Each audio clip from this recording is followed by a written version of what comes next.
वृंदावन का बांके बिहारी मंदिर दुनिया भर में प्रसिद्ध है। हर साल करोड़ों की तादाद में श्रद्धालुओं को अपनी ओर खींचने वाला ये मंदिर वृंदावन के मध्य में स्थित है।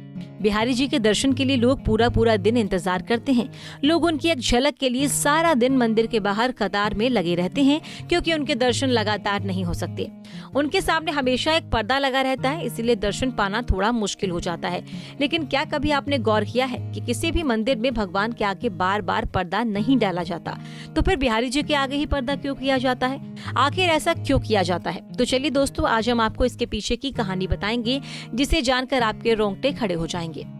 पौराणिक कथाओं के अनुसार आज से करीब 400 साल पहले तक बिहारी जी के आगे बार बार पर्दा नहीं डाला जाता था। भक्त जितनी देर चाहे भगवान को एकटक निहार सकते थे। तभी एक दिन निसंतान विधवा वृद्धा बांके बिहारी जी के दर्शन के लिए प्रथम बार आई। उसके आगे पीछे कोई था नहीं, तो वो बहुत चिंतित थी कि अपनी जमीन आदि किसके नाम करे। जैसे ही उसने बांके बिहारी जी को देखा, बस देखती ही रह गई। वो बिहारी जी की रूप माधुर्य में खोकर अपने सारे दर्द भूल गई। कुछ समय बाद होश आने पर उसे भाव हुआ कि काश उसकी भी कन्हैया जैसी संतान होती। तभी उसकी इच्छा हुई और उसने सोचा कि वो बांके बिहारी जी को अपना पुत्र मानकर सारी जायदाद उनके नाम लिखवा देगी। उस मैया का वात्सल्य भाव इतना बड़ा था कि कन्हैया भी उसे देखकर खुद को उसका पुत्र ही समझने लगे और उसके पीछे पीछे उसके घर चले गए। ये देख पुजारी समेत सभी भक्त अत्यंत परेशान हो गए और बार बार समझाने के बाद ही बिहारी जी वापस मंदिर में लौटे।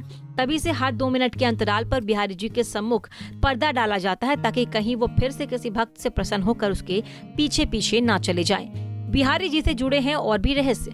केवल शरद पूर्णिमा के दिन श्री बांके बिहारी जी वंशी धारण करते हैं। श्रावण मास की तीज के दिन ही श्री बांके बिहारी जी झूले में बैठते हैं। वर्ष में एक ही दिन बिहार पंचमी पर ही चरणामृत के स्थानों पर भक्तों को पंचामृत बांटा जाता है। इस मंदिर में कृष्ण के साथ श्री राधिका विग्रह की स्थापना नहीं हुई। श्री बांके बिहारी जी की मंगला आरती साल में केवल एक दिन जन्माष्टमी को ही होती है। इस दिन श्री बांके बिहारी जी के दर्शन सौभाग्यशाली को ही हो पाते हैं। श्री बांके बिहारी जी के चरण दर्शन केवल अक्षय तृतीया के दिन ही होता है।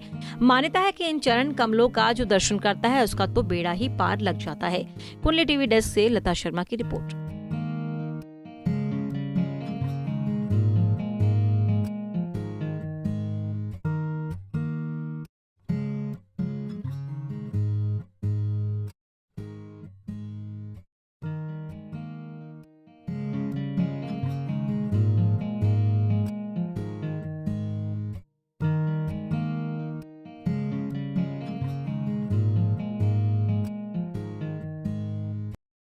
इसी तरह की और भी जानकारी लेने के लिए हमारे चैनल को सब्सक्राइब करें और नई वीडियो की नोटिफिकेशन के लिए बेल आइकॉन दबाएं। अगर आप ये वीडियो फेसबुक पर देख रहे हैं तो वीडियो को लाइक और शेयर करें।